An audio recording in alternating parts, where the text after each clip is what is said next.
warahmatullahi wabarakatuh. Perkenalkan, saya Ilfa Zahra dari kelas D.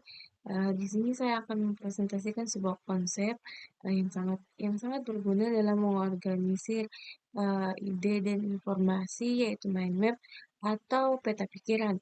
Mind map ini adalah alat yang digunakan untuk mempresentasikan ide utama atau hubungannya dengan ide-ide yang lainnya. Seperti yang kalian lihat di sini, pusat mind map ini adalah ide utama dari topik sentral yang ingin kita jelajahi. Dari sana, cabang-cabangnya menghubungkan, melambangkannya ide-ide terkait atau subtopik yang akan dieksplorasi lebih lanjut.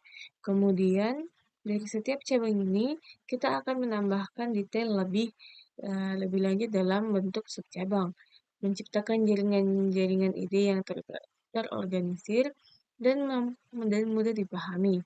Tujuan utama menggunakan mind map adalah untuk menggambarkan informasi secara visual sehingga memudahkan pemahaman dan mengingat informasi dengan lebih baik.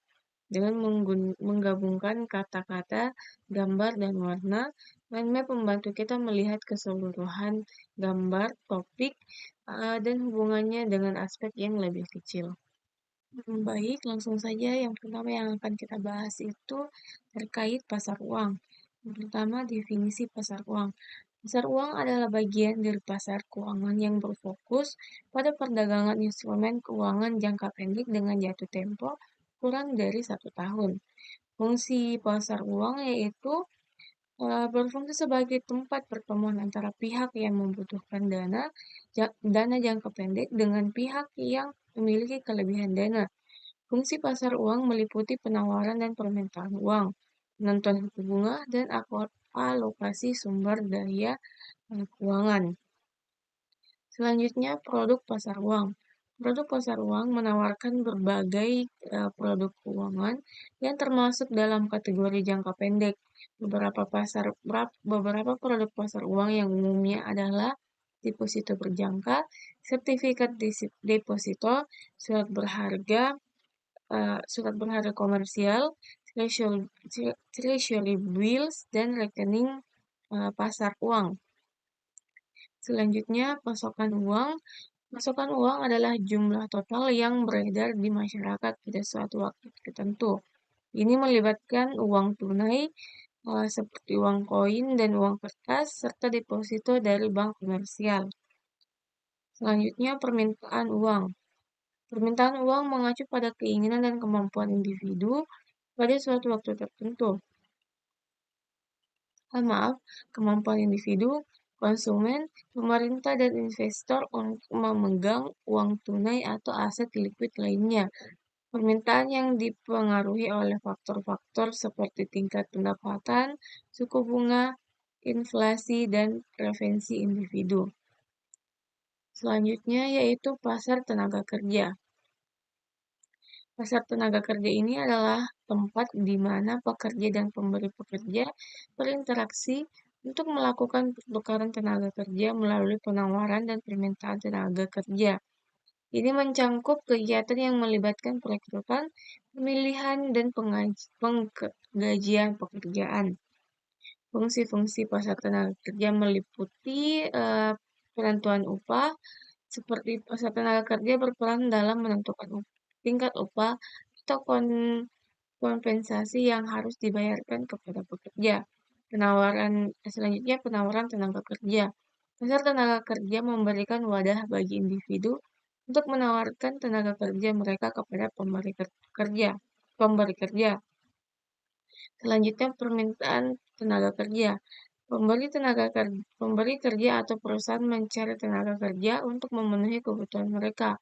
Pemberi kerja menentukan beberapa banyak tenaga kerja yang mereka butuhkan, kualifikasi yang dibutuhkan, dan upah yang siap mereka bayarkan. Selanjutnya, penawaran tenaga kerja. Mengacu pada jumlah dan kualitas tenaga kerja yang tersedia di pasar, faktor-faktor yang mempengaruhi penawaran tenaga kerja meliputi tingkat pendidikan, pelatihan, keahlian, dan kebijakan tenaga kerjaan. Selanjutnya, tenaga kerja. Ada tenaga kerja, permintaan tenaga kerja adalah sebuah pekerjaan atau posisi yang tersedia di pasar. Faktor-faktor yang mempengaruhi permintaan tenaga kerja meliputi pertumbuhan ekonomi, kebijakan pemerintah, perkembangan industri, dan kebutuhan perusahaan. Selanjutnya, tingkat upah. Tingkat upah yaitu imbalan finansial yang diberikan kepada pekerja sebagai kompensasi atas tenaga kerja mereka. Tingkat upah dipengaruhi oleh penawaran dan permintaan tenaga kerja, tingkat pendidikan dan keahlian, kondisi ekonomi, serta kebijakan pemerintah. Baik, yang selanjutnya yaitu proses makro Keynes. Proses makro Keynes mengacu pada teori ekonomi yang dikembangkan oleh Ekom John Maynard Keynes yang menekankan pentingnya intervensi pemerintah untuk mengatasi ketidakseimbangan ekonomi dan mengatasi resesi. Fungsi proses makro Keynes ini sebagai pengukuran kinerja ekonomi, analisis pertumbuhan ekonomi, penentuan tingkat upah dan harga, peran keuangan publik, dan analisis siklus bisnis. Bagian yang termasuk dalam proses makro Keynes ini yang pertama, konsumsi. Konsumsi ini merujuk pada pengeluaran rumah tangga untuk barang dan jasa. Tingkat konsumsi dipengaruhi oleh tingkat pendapatan, ekspektasi konsumen, tingkat suku bunga, dan kebijakan fiskal. Selanjutnya, investasi melibatkan pengeluaran perusahaan untuk membeli modal fisik seperti pabrik dan peralatan yang bertujuan meningkatkan kapasitas produk mereka. Tingkat investasi dipengaruhi oleh tingkat suku bunga, harapan bisnis, kondisi ekonomi, dan kebijakan pemerintah. Selanjutnya, ke pengeluaran pemerintah. Pemerintah dapat meningkatkan pengeluaran publik untuk mengatasi penurunan konsumen dan investasi di sektor swasta.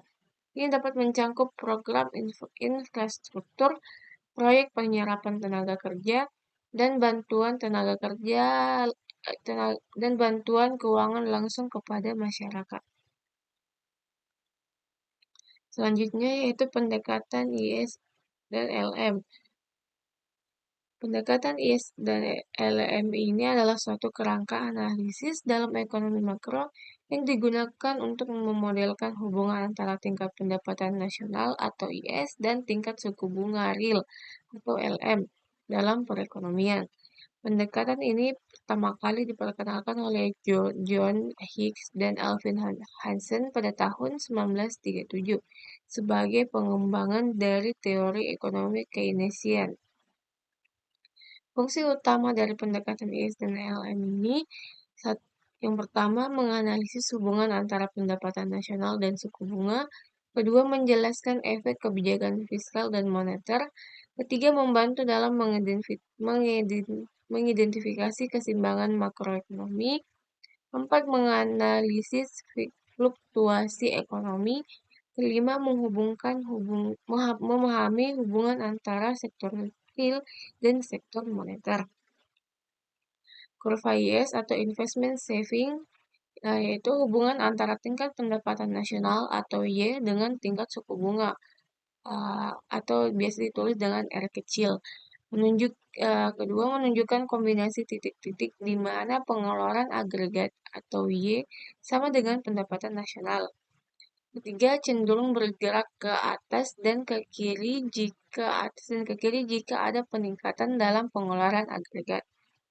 Selanjutnya yaitu kurva LM atau liquid money, di mana hubungan antara tingkat pendapatan nasional Y dan tingkat suku bunga menunjukkan kombinasi titik-titik di mana permintaan uang liquid M per P sama dengan penawaran uang liquid.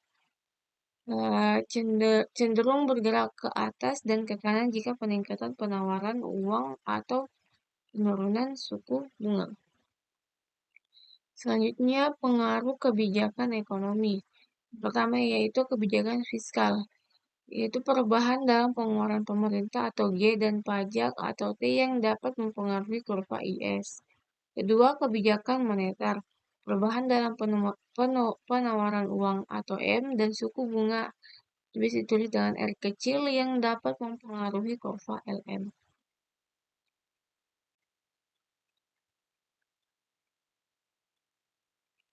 Selanjutnya, yang kita akan bahas yaitu kebijakan moneter. Kebijakan moneter ini adalah tindakan atau langkah-langkah yang diambil oleh otoritas moneter seperti bank sentral untuk mengatur pasokan uang dalam suatu perekonomian dan mengembalikan suku bunga serta kondisi keuangan keuangan guna mencapai tujuan tertentu. Tujuan utama dari kebijakan moneter ini biasanya melibatkan stabilisasi nilai mata uang, pengendalian inflasi, dan mempromosikan pertumbuhan ekonomi yang seimbang. Fungsi kebijakan moneter yaitu pengendalian inflasi, stabilisasi ekonomi, pengaturan pasokan uang, pengolahan nilai tukar, dan stabilitas sistem keuangan. Selanjutnya, kebijakan suku bunga berfokus pada pengaturan tingkat suku bunga oleh bank sentral. Tujuannya adalah mengendalikan inflasi dan mempengaruhi pertumbuhan ekonomi. Tingkat suku bunga yang lebih tinggi dapat menghambat aktivitas ekonomi, sementara tingkat suku bunga yang lebih rendah dapat merangsang pertumbuhan ekonomi. Selanjutnya, kebijakan uang mencangkup pengaturan penawaran uang dan likuidasi dalam perekonomian. Fokus pada pengendalian uang yang beredar dan kestabilan sistem keuangan. Tujuannya adalah mencapai pertumbuhan ekonomi yang stabil dan menjaga stabilitas keuangan. Selanjutnya yaitu di kebijakan fiskal. Kebijakan fiskal ini merujuk pada tindakan-tindakan yang diambil oleh pemerintah dalam mengatur keuangan dan penerimaan negara untuk mencapai tujuan ekonomi yang diinginkan. Kebijakan fiskal melibatkan pengaturan anggaran pemerintah, termasuk pengeluaran publik dan kebijakan pajak. Beberapa fungsi khusus dari kebijakan fiskal yaitu pertama mengatur tingkat pengeluaran pemerintah agar sesuai dengan pendapatan yang tersedia. Kedua, mencapai keseimbangan anggaran atau mengelola defisit dan surplus anggaran. Ketiga, mendorong pertumbuhan ekonomi dan penciptaan lapangan kerja. Keempat, mengatur redistribusi pendapatan dan mengurangi kesenjangan sosial. Kelima, mengendalikan inflasi dan menjaga stabilitas harga. Keenam, mengatur pengeluaran publik untuk memenuhi kebutuhan dan layanan publik yang penting. Ketujuh, mengimplementasikan kebijakan pajak yang adil dan efisien untuk mengumpulkan pendapatan negara dan mendorong kegiatan ekonomi yang diinginkan. Secara umum, kebijakan fiskal ini terdiri dari dua komponen utama, yaitu yang pertama, kebijakan pengeluaran publik.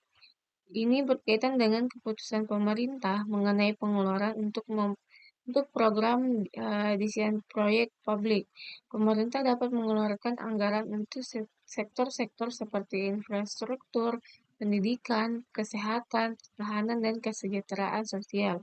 Kebijakan pengeluaran publik ini dapat digunakan untuk mendorong pertumbuhan ekonomi, menciptakan lapangan kerja, meningkatkan layanan publik, dan mengurangi kesenjangan sosial. Yang kedua yaitu kebijakan pajak. Ini berkaitan dengan keputusan pemerintah mengenai sistem perpajakan. Pemerintah dapat mengubah tarif pajak, memperkenalkan insentif pajak, atau mengatur aturan perpajakan untuk berbagai kelompok dan sektor ekonomi. Tujuan kebijakan pajak adalah untuk mengumpulkan pendapatan dari negara dan mencapai tujuan ekonomi tertentu seperti redistribusi pendapatan, mendorong investasi, atau mengurangi dampak negatif terhadap lingkungan.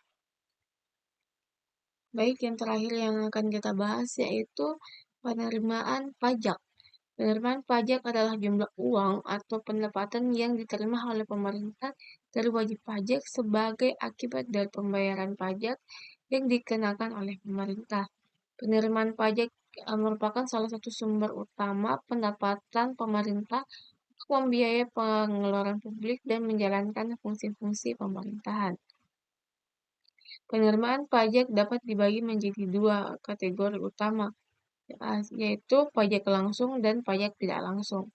Pajak langsung merupakan pajak yang dikenakan langsung pada penghasilan, kekayaan, atau transaksi tertentu individu atau bisnis. Beberapa jenis pajak langsung yang umum termasuk pajak penghasilan, misalnya pajak pajak pendapatan pribadi dan pajak pendapatan perusahaan. Pajak kekayaan, misalnya seperti pajak properti dan pajak warisan. Selanjutnya pajak tidak langsung. Pajak tidak langsung ini merupakan pajak yang dikenakan pada pembelian barang dan jasa. Pajak ini tidak langsung ditanggung oleh konsumen akhir, tetapi ditempatkan pada barang atau jasa yang dibeli. Salah satu jenis pajak tidak langsung yang umum adalah pajak pertambahan nilai atau PPN, atau biasa juga disebut dengan Value Added Tax atau VAT. PPN yang dikenakan pada setiap tahap produksi dan distribusi barang atau jasa. Mungkin itu saja yang dapat saya sampaikan. Jika ada kesalahan kata atau lebih dan kurangnya, mohon dimaafkan. Wassalamualaikum warahmatullahi wabarakatuh.